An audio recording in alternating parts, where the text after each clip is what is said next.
Okay, let's jump right in. We are doing a deep dive today into the art of changing minds, persuading people, getting buy-in. Right. But, and this is the important part, we're looking at it through a really crucial ethical filter. Exactly. This is not about manipulation. This is about ethical influence. Our whole mission today, really, is to give you a predictable, repeatable process, a kind of shortcut, if you So wish, shortcut to what, though? to influencing others effectively. And it works in pretty much any context, parenting, managing your team, sales, even just friendships. We're drawing on a really foundational system of persuasion here. I think we have to tackle that word influence head on We do. because it gets confused with manipulation all the time.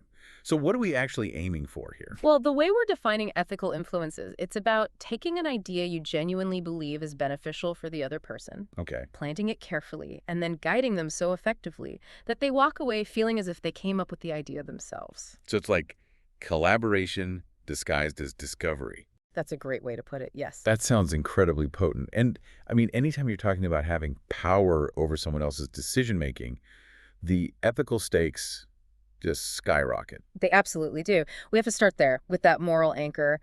The source material brings up this principle again and again. You've heard it cited by figures from Franklin Roosevelt to Winston Churchill. To Stan Lee. To Stan Lee, right? With great power comes great responsibility. And the difference between influencing and manipulating, Mm-hmm.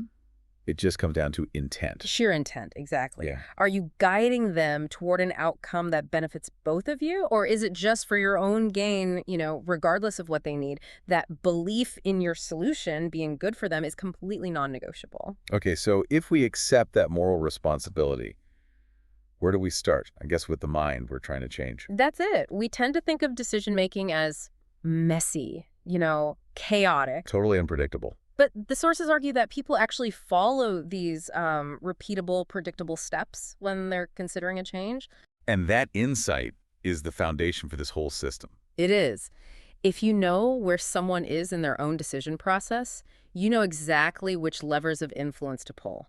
And this predictable path is called the decision cycle. Can you just kind of walk us through the stages? Not like a numbered list, but more like the psychological journey? Sure. So most people start at a place called satisfied. They don't have a problem, or they don't think they do. Which is actually a tiny percentage of people, right? It's tiny. Maybe 4.5%, 5% of the population is truly there.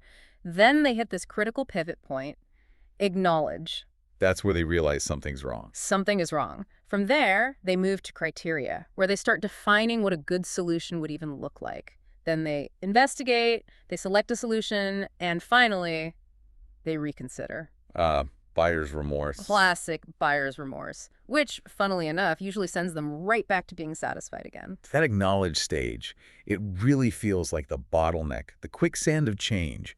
Why do so many people get stuck right there? It is the core problem. I mean, it's the whole reason ethical influence even needs to exist. The survey data on this is just staggering. Right. Something like 79% of people. A massive 79% admit they have an issue, but, and this is the key, they say they do not want to do anything about it. Not yet. Yet. That's the word they always use. Yet.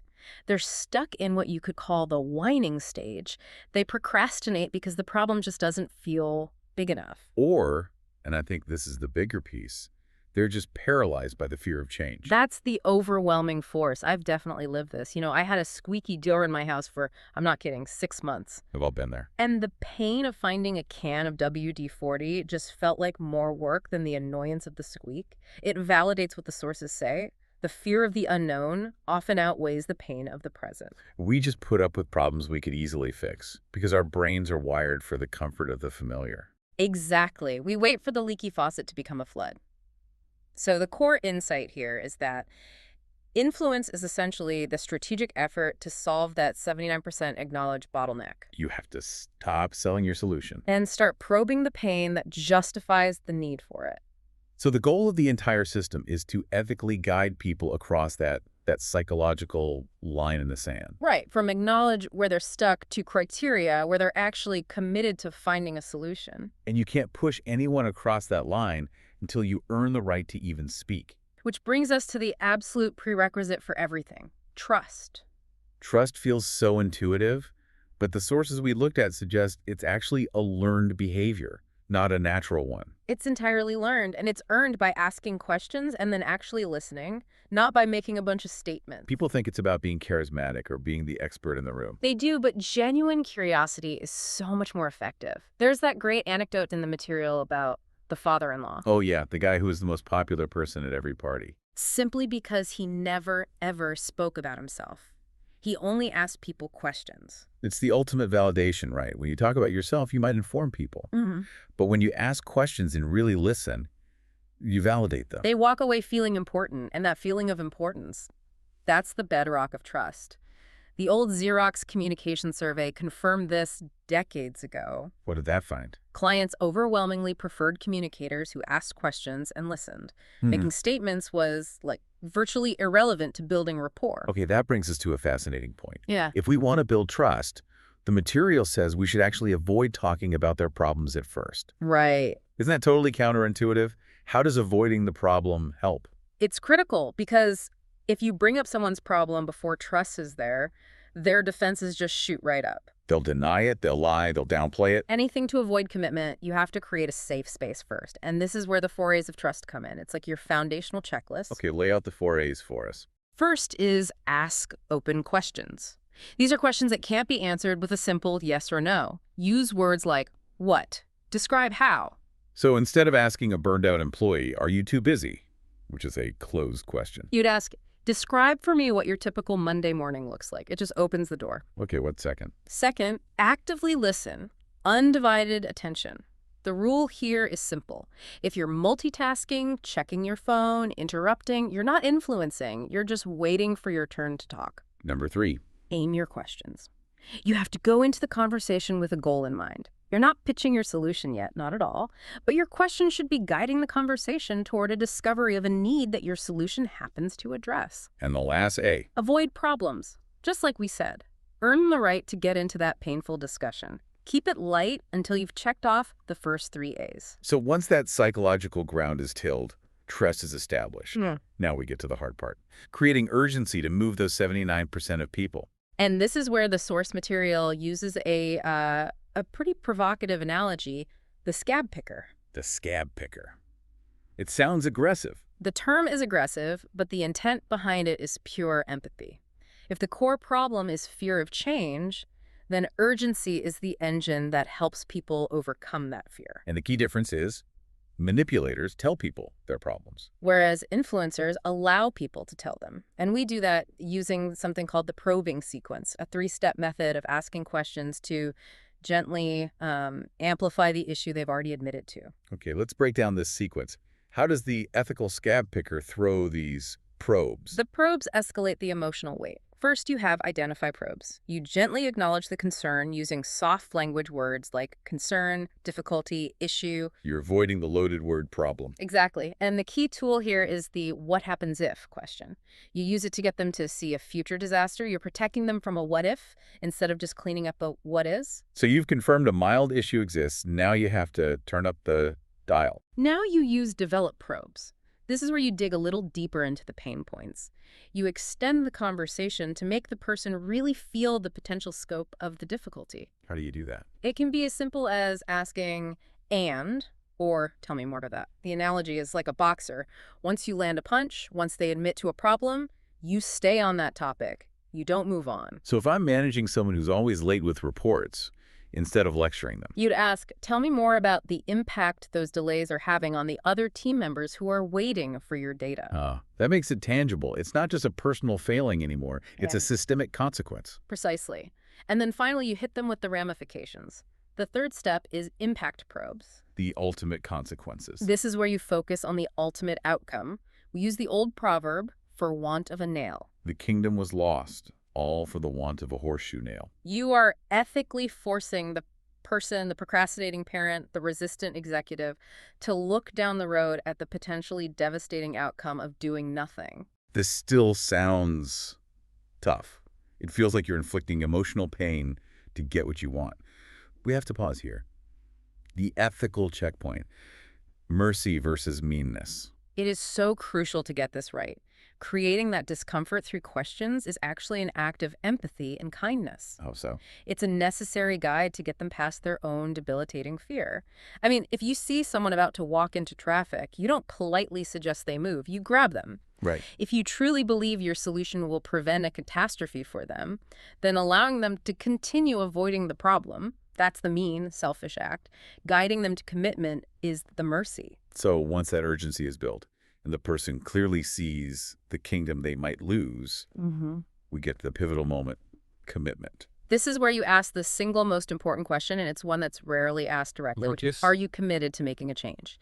If they say yes, they have psychologically crossed that line in the sand. And what's fascinating is that the solution itself almost becomes secondary. The real struggle was just earning the commitment to change in the first place. That was the whole ball game. And when you finally do present your solution, you have to ground it in their pain, using that really powerful phrase you said. That phrase is a connector. It's proof that you listened. We recommend this new system because, as you said, your current one is causing delays that are costing you 10% of your revenue. You're just feeding their own words back to them. Okay, so they've agreed. But deals stall out all the time right after the handshake. So the next 4 steps, the summary commitment, are about keeping that momentum. Exactly. It's the framework for cementing the change. First, you confirm the benefits. It's basically a trial close. You ask if the solution meets the needs they defined earlier. Do you agree that this plan solves the 3 main bottlenecks you described? Then second, you ask for a commitment. Simple, direct, and realistic. Aim for the highest level of commitment you can get right then and there. A signature, a start date, whatever it is. Right. Third, and this is the one that people always forget, discuss logistics. Define the next concrete steps immediately. Because if you leave the meeting without specific next steps, the whole thing is likely to just fizzle out. You need clarity on who does what by when. And then fourth, the final step, reassure. This feels like the most empathetic step. It is. You have to cement their decision by offering confidence and support. That reassurance piece is so poignant, especially with that tendency toward instant buyer's remorse. The source material story about the hostage negotiator is just, wow. It's an extreme example, but it's perfect. The negotiator spends 40 hours building rapport. The guy finally agrees to come out, and then right at the last second, he hesitates. He almost changes his mind. That moment of doubt is universal. It is, and we have to prevent them from talking themselves out of their own good decision moments later. You reassure them, remind them of the pain they just committed to avoiding. What if they're committed, but they throw up a roadblock, an objection? We welcome those, right? We have to. An objection means they're still engaged in the conversation. Silence is what kills you. Silence usually means they checked out 10 minutes ago. An objection is an opportunity. An opportunity to keep problem solving with them. And there's a 4-step process for handling them. Yep.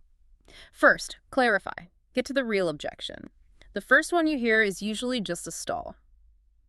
I need to think about it. The classic. You have to ask open questions to find the actual fear underneath. Second, acknowledge. Show some empathy. I can understand why that's a concern. Then respond. Third, respond.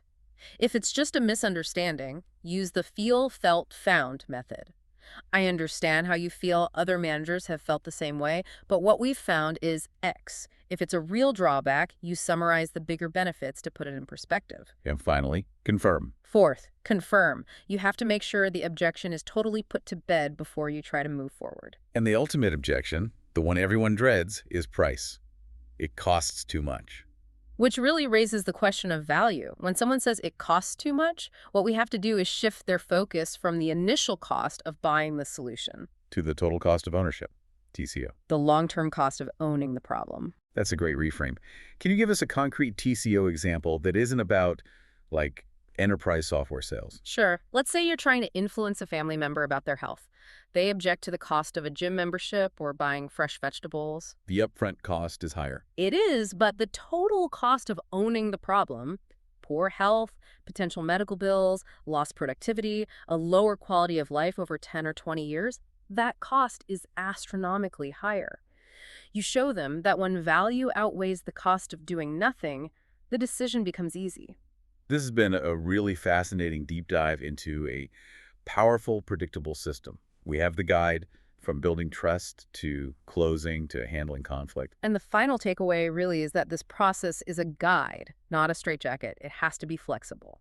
This is where reading different personality types comes in. Absolutely. Dominant types need speed and bottom lines. Analytical types need data and process. Social types need reassurance and connection. You have to adapt your pacing and your evidence based on who you're talking to. And in the end, success isn't defined just by the minds you change. No, because you can't control other people's final decisions. So what's the metric? We go back to that revised Vince Lombardi quote. Winning isn't everything. The will to win is the only thing. Success is defined by the ethical effort you put forth. Your commitment to applying this framework. That's 100% in your control. That effort is the only metric that matters. That's a powerful distinction. So the biggest challenge isn't mastering the skills themselves, but mastering the commitment to actually use these tactics, even when it feels uncomfortable. It requires changing your own mind first about how you engage with resistance. It forces some introspection. It does. So as you go out and try to apply these insights, maybe ask yourself this. When you look at those three broad personality types, dominant, analytical, or social, which one are you most likely to struggle influencing and why? That self-awareness is probably the first step toward true ethical mastery.